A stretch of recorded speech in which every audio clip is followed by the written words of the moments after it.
Hello and welcome everybody who joined our Zoom webinar. My name is Albert Kehrer and I'm on the board of PROUT at Work, and I'm very happy that Veronika Pountcheva from Metro AG is here today to join me for this lunch talk.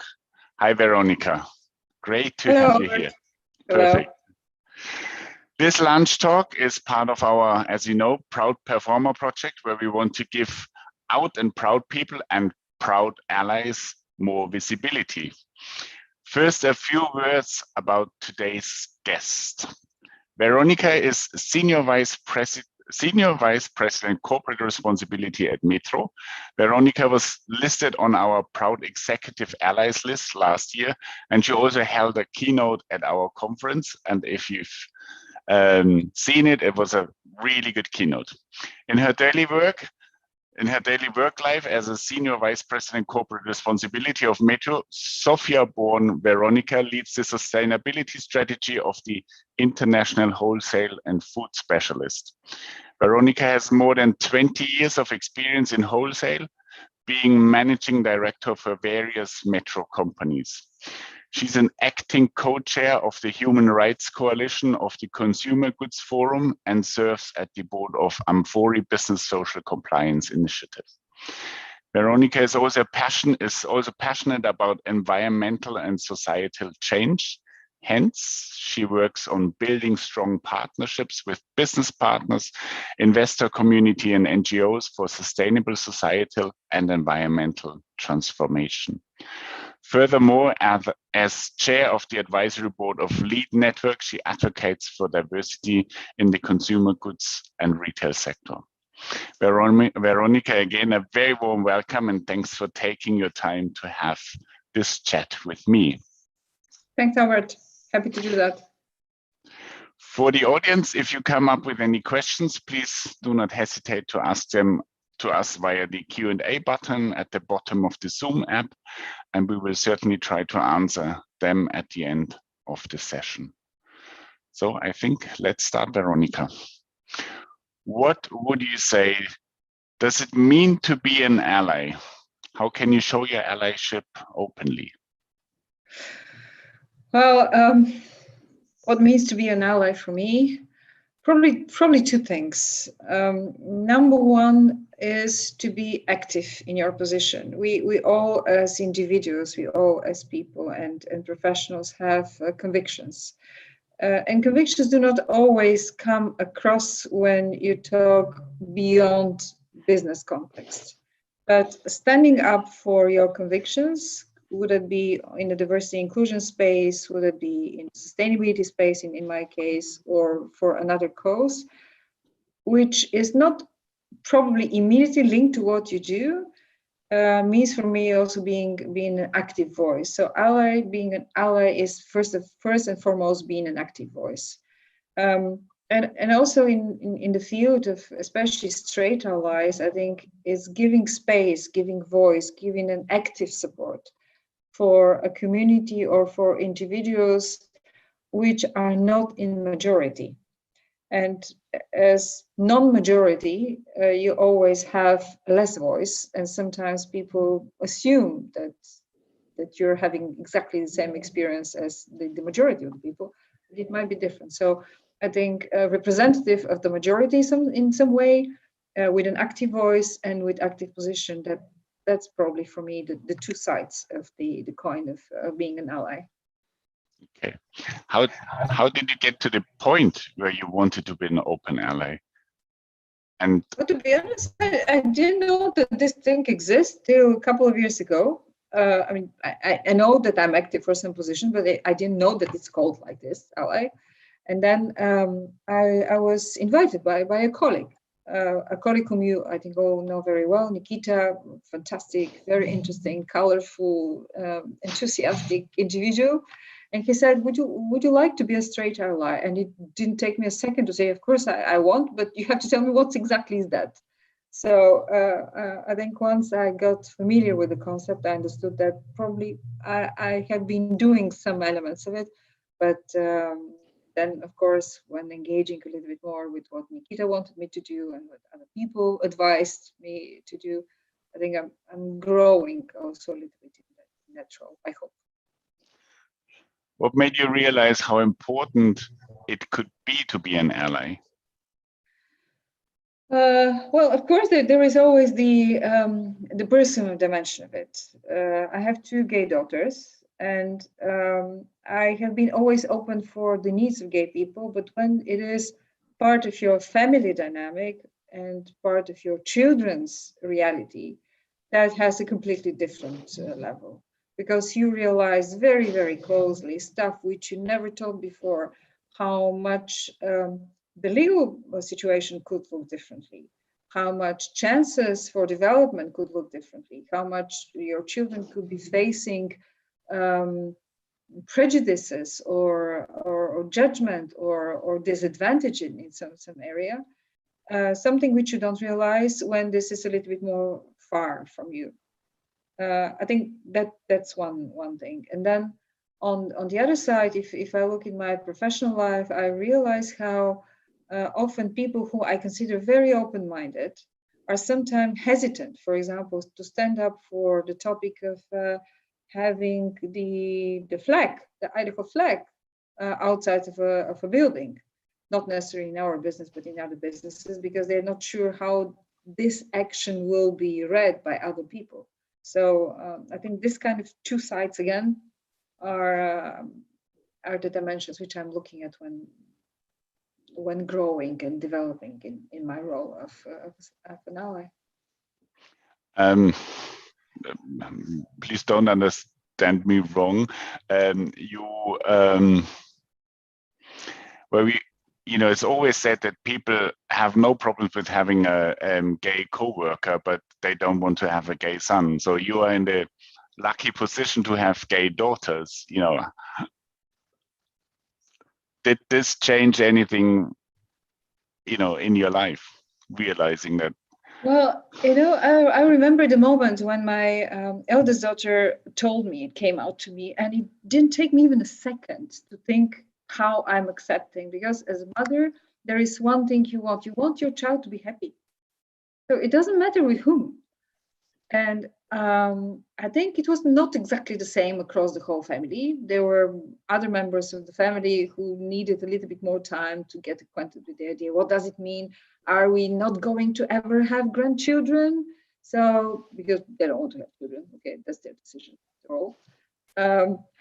And this kind of things. But the interesting part was unfortunately, who recently passed away, my mother-in-law, who's at that time, she was almost 90, and she was the coolest of everyone. And she said, if I would have the choice when I was young, I'm not sure I would choose a man. So maybe I would have chosen a woman as well, because that would most probably give me a better quality of life.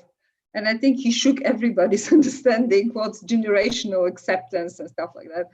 I think you're right that the acceptance could be different, but it comes or it stems from the little knowledge we all have about the different people. I mean, and when I say different, I don't only mean gay. I mean people with all abilities, people who are not people with different color of the skin. So this is not because people are bad per se, but because they need to know more. And if they're not curious to know more, then it's a little bit more difficult. But if it's about your child, you want to know more very, very, very quickly. You want to know more. Very, very nice attitude, I must say. I personally didn't have that very positive experience, but still, my mom was okay with it, but it took her a lot of time. And I have the feeling that she wasn't as interested in getting to know about the us like you were. That's my personal impression. How did your spot at the Proud Executive Allies list feel, and what kind of feedback did you get for it? Well, first of all, I was very happy that I got on that list, because then I see other people with whom I can talk and with whom we can probably start actions to move things forward, because I love moving things and changing for the better. And from those who saw me on that list, actually, I got only positive feedback. I didn't get any negative or any people who tell me, why are you investing time with it, or why would you stand for this? So I got very positive feedback for colleagues and from others who saw this on LinkedIn in my profile. Well, I'm not naive. Probably there are people who do not see that as a great move, but they didn't reach out. So they didn't say, we don't like it. And I think it's better so, at least for now. Yeah. It makes life easier, yeah. Yeah. You have worked in different European countries. What would you say are the biggest differences, regarding, how they deal with, let's say, or how open they are regarding LGBT between the countries, Well, yeah, you're right. I have worked in 5 different countries. Probably the most challenging environment for diversity, not only LGBT, any kind of diversity, was in Serbia. I was there for 5 years.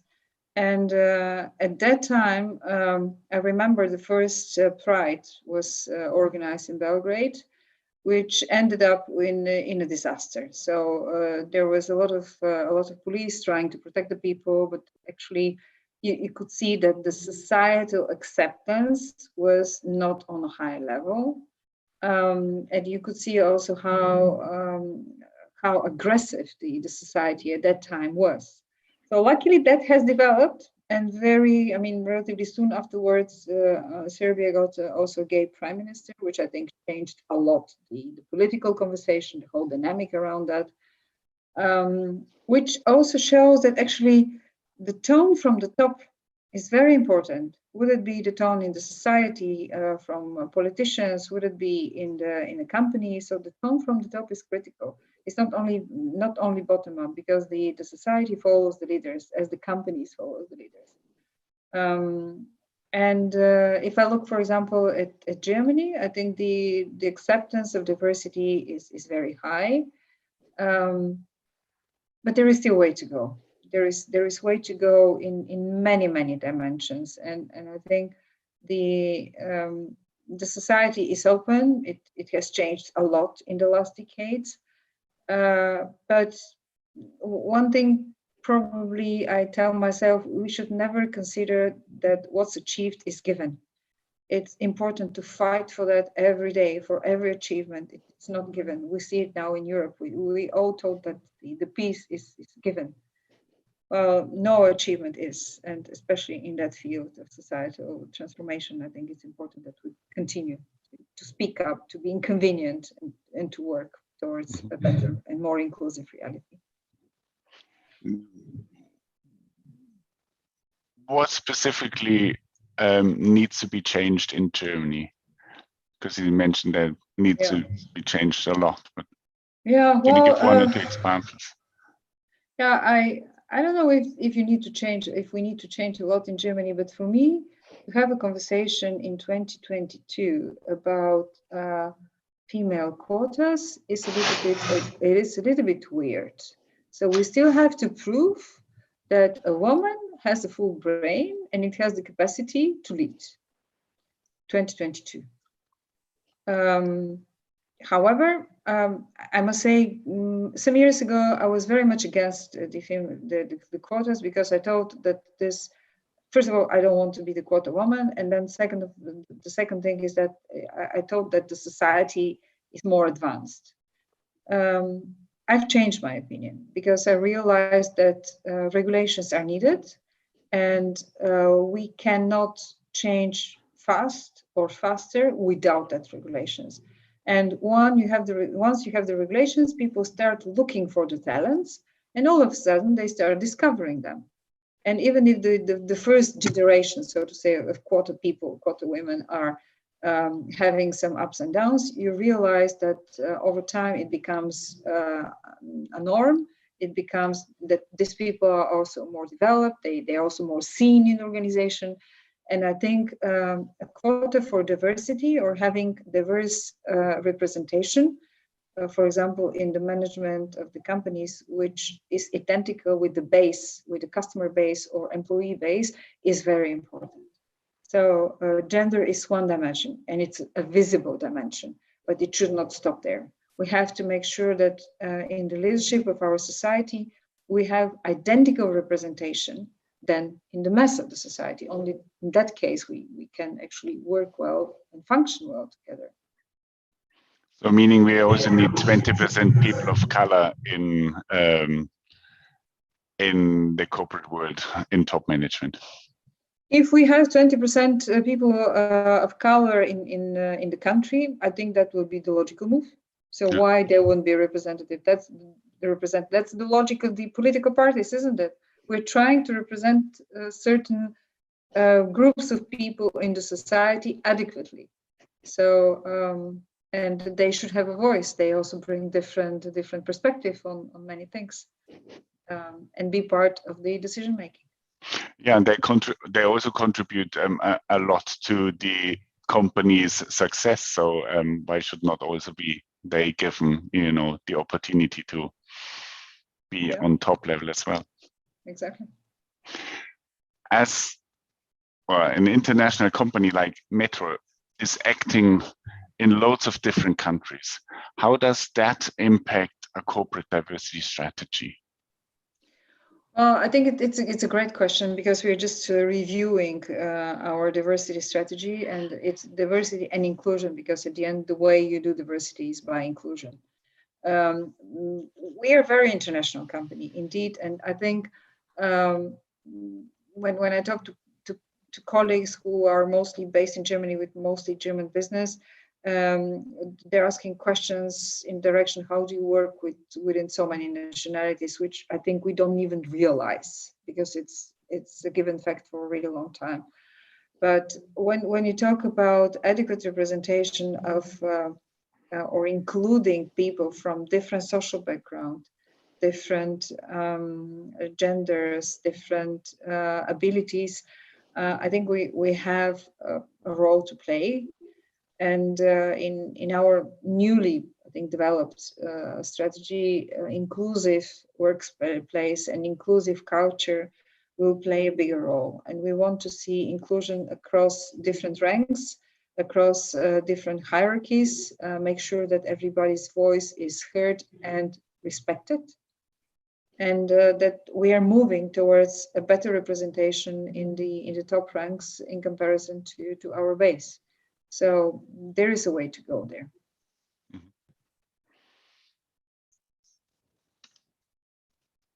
In your keynote at our conference last year, you told people never assume you know.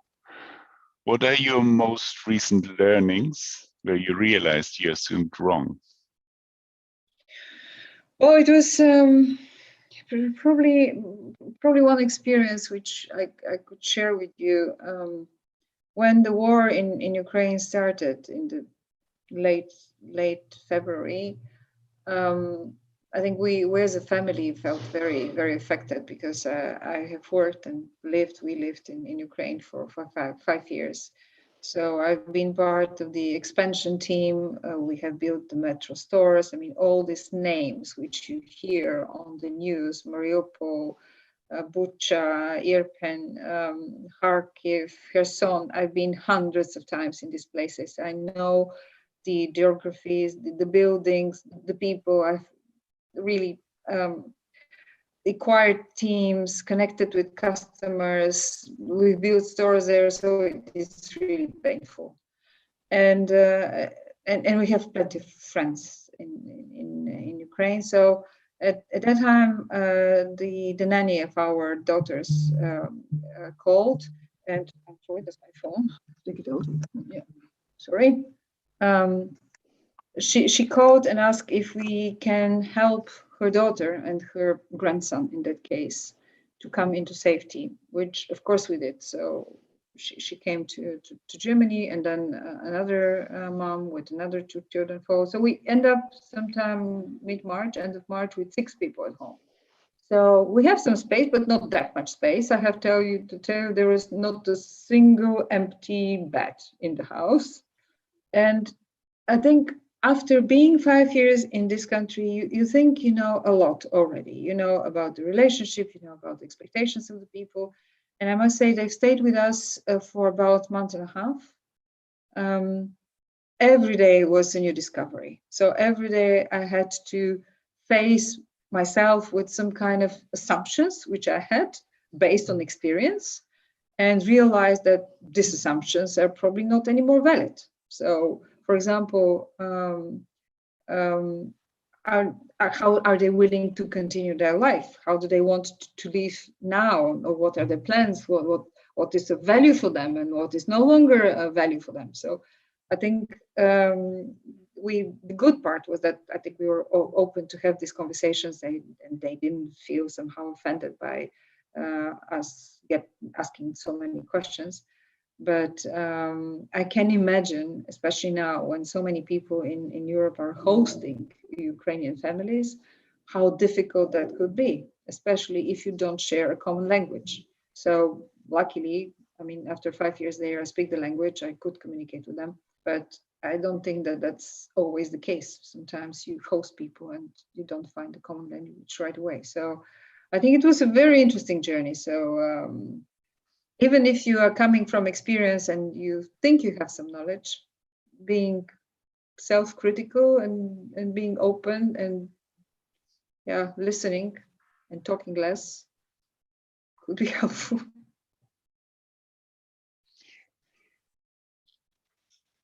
How could this sentence, never assume you know, help us in the workplace, when being, or working with LGBT colleagues? In a business context there is this challenge that we all want to be very efficient, and we concentrate on the task. We don't always, or we concentrate less on the relationship, less on the person. But actually, in order to accomplish a task really well, it's helpful to know what moves the person, what drives the person. So to your question, how can we finish the sentence, or how this sentence could help us, especially if you know that you're working with a colleague, with a gay colleague, or with a colleague with a different ability, investing time to understand respectfully what their motivation is in anything you do together, not assuming necessarily that that's different than yours, but really trying to understand, I think could be helpful. Yeah. Probably on both sides. Yeah. And maybe not assuming I know one gay person, then I know all the gay people, because everybody is different. And absolutely, the same as straight people. Believe me, they're all very different. Are they? Oh, I thought they are all the same. Yeah, absolutely different. Well, that's an interesting concept. Yeah. Yeah. Well, it's a concept of stereotypes, which we all use quite a lot in daily life. Exactly. Yeah. How would you recommend that people start, hacking or questioning their biases? What could be a first step? I think I probably mentioned it in some of our previous conversation. I once read a book which had the funny title, "Never Eat Alone." And this is actually it's interesting also how someone managed to write a book like this, where that was the title, "Never Eat Alone." So that was it. So it was on the cover, and that was pretty much the content. It was elaborated, obviously, but it was about every time you go for lunch, ideally, take someone you don't know, or take a colleague or a friend whom you didn't have lunch with before. So hacking your biases could start there. A lunch in the canteen is a concept which we all know, and we are all very familiar, and it's also time limited. There is no risk, no exposure, no nothing. And people usually like to be invited by other people. They might be a little bit surprised in the beginning. Why are you inviting me for lunch? What do you want from me? But if you just reach out and say, I don't know this person, I have seen him or her, I don't know anything about, and I'm interested to know, and I come with no agenda, that could be a good way to start hacking biases. Probably to elaborate a little bit on this question, I came across the concept of the human library. Have you heard of it? Do you know what I'm talking about? I think yes. Yeah. Yeah. It's Where a you concept can developed in where you Denmark. can meet. Yeah. Yeah. You can first of all, you can apply yourself as an individual to become a human book. So if you have interesting experience, if your life went through interesting experience, then you can become a human book, which means you're open for people to talk to you in a specific setting to tell your story in order to help them understand whatever they're interested to understand. So this is, I think, also something which people can look at because it's non-threatening environment. And if you want to start somewhere, why don't you look at internet and see where this human library is happening next time, and kind of go and read some human books, which means talk to different people. Mm-hmm. You know what you said, you going for lunch with a different person every now and then. Some companies have a diversity initiative which is called blind date. So they just match people by coincidence, and then you meet someone completely new. I find it quite interesting, and you can always learn something new. Yeah. Well, I think it's nice, and I have seen it also at our company. It's a start. It's a start, and maybe friendships erase out of it. I don't know. Yeah. Or at least curiosity. Yeah. Which dimension of diversity do you think needs the most visibility at the moment?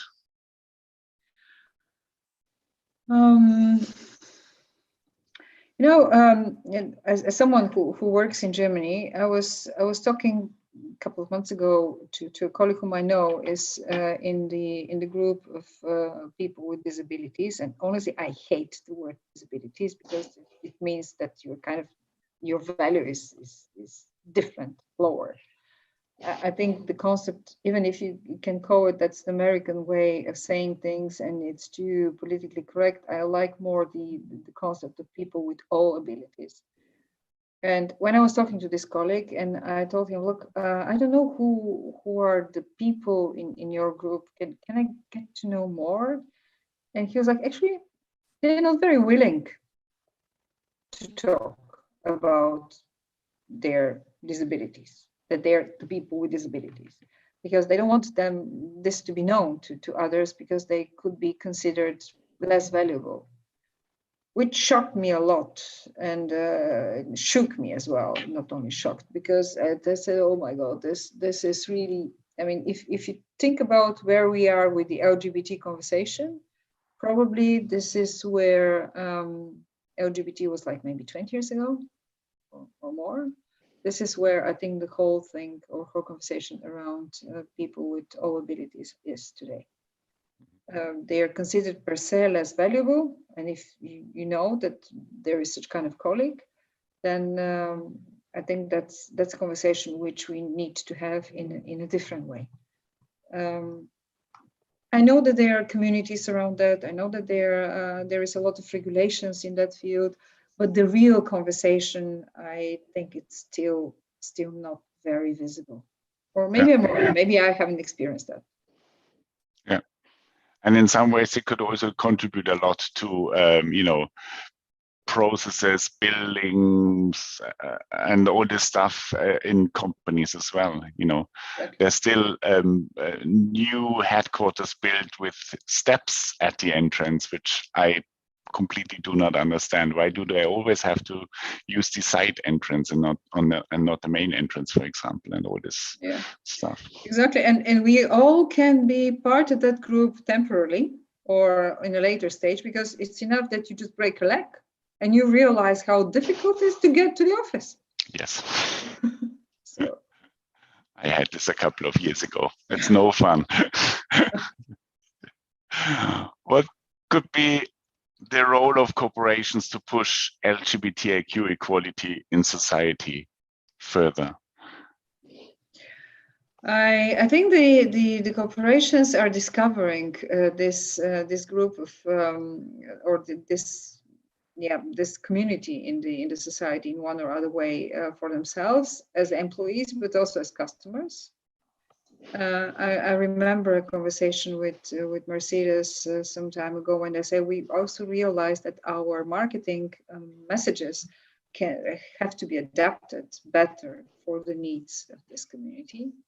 So there is a role to play with both showcasing, making them more visible as a positive example, but also making the case for reducing discrimination. We have a role to play, so we have to do it in our own ranks, in our own premises, but also be vocal about changes which need to happen. So you probably know the case with the you know it as a gay person. I'm sure that there were still limitations about blood donations. So if you're a gay man, you cannot donate blood because of whatever ridiculous reasons. So you find such kind of limitations in the society which corporations can address, because sometimes politicians are afraid to address them. So if there is a push from the society, push from the corporate world, then politicians are sometimes more sensitive to act. Yeah, and that's what we realized last year with the blood donation in Germany, that politicians started listening because all the companies pushed the politicians to have a look at it. And if the community would have pushed it, they would not have listened that much. So, as a woman, I suppose that there are many other things like that. Yeah, other things. Yeah. As a woman, I guess the unconscious and unconscious bias of others led to some sort of discrimination against you too. Did you have any role models in your work life that made you believe you can make it your way? Well, I had a very early role model. That's my mom. And my mother was a career woman. So for me, by definition, I think the limits were lifted very early in my life, because she was only telling to me, there are no limits. The limits are in your head. If you have your limits, then work on them and resolve it. Which doesn't mean that I didn't have cases with regard to discrimination. I'm an engineer, and when I was studying at the university, I was like one of 200 boys. So in the subject which I have chosen, and then there are advantages and disadvantages, especially in the break. I was very much alone in the break room or in the toilet. Well, there was a queue for the men's. But that's on the fun The first side. time. First time. On the other hand, I think I also remember very well when in my first board position that was in Ukraine, and after a very, very long and successful board meeting, I was with 5 male colleagues, and there was like, oh, dinner is served, and I was like, yeah, and I have to go home and cook the dinner. And there was silence in that room. And I think at that moment, people realized reality could differ. So that moment of unconscious bias or some kind of bias, you need to be, I think, cautious about not staying silent, but vocalizing that. And that's a really small thing. But today, I think I have a new role model. And this is my colleague in Ukraine, Olena. She's our CEO of Metro Ukraine. The interesting thing is that I had the chance to recruit Olena almost 15 years ago when she was like 25 years old. And she grew so much. And today she's doing a tremendous job. I get goosebumps. She starts her day with asking people, 3,400 people, if they're alive, if they're safe, if their families in good hands. So the level of leadership, the level of change, the level of bravery is on a completely different level. So we can have role models, I think, all along our careers and lives. Before I come to my last questions, I want to invite the audience to send us their questions via the Q&A button. If you are interested in something from Veronika, do not hesitate to ask your questions.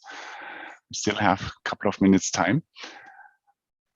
But my next question now would be, do you think you are a role model to other people? And how does this make you feel? Well, I can tell one, I mean, that's a little bit of a funny story. But before telling that, I don't know if I'm a role model. I have a couple of mentees. I have actually at the moment 7 mentees. So, and probably the fact that people reach out to me for mentorship means that I could be of some kind of help. And that's both men, women, in the organization, outside of the organization. And I almost never turn a request for mentorship, although I know it is very time consuming, because I think that's my role to give back something. If I've learned something, I'll be happy to be of help. And the funny story is that I was once at my hairdresser, and that was a couple of years ago. And it was after a really intense day, and I was sitting there, and that's one of the very few places where you can complain. You can just plainly complain, and people will listen. And I was complaining, she was doing my hair, and in a certain moment she stopped and she said, "Look, stop doing that, because you're the woman we all want to be." And I was like, that's bloody arrogant. I mean, I don't want to be that woman. Good that you want to be this woman. But she killed my only last place where I was allowed to complain. That way. So I'm not that full of myself. I think that's not exactly true, but I'm happy if I can kind of, shorten the mileage for some topics, because often in management, often in business, in order to arrive to some faster progress, you simply need to have the mileage.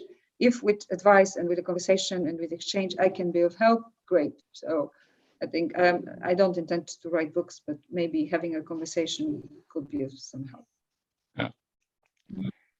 Some people are and were reluctant to be listed as a proud performer. Many tell us they don't want to take the place of allegedly more active people. How would you encourage people to show their commitment and dedication to others? Well, this is a bloody politically correct statement. So I think they're afraid. So I think that's a nice way to say, I don't feel very comfortable to do that, or I don't feel very knowledgeable to do that. And usually that's a good place to start, because if you don't feel knowledgeable and if you don't feel well equipped, then you cannot be an ally, or you cannot really step in a role, because people will probably ask you questions which you don't feel comfortable answering because the knowledge is not there. So for such people, I would encourage them to be curious, or if I know about such people, I would encourage them to join me or join other people for events which they feel deeply uncomfortable doing. So they can sit in the dark in the corner and just kind of absorb, because sometimes you need to absorb. It's like with music. If you don't know certain kind of music, the exposure to that helps you understand it, read it, and start actually being enthusiastic about this. We have one question from the audience. How does it feel different to be an ally at work versus in your private life? There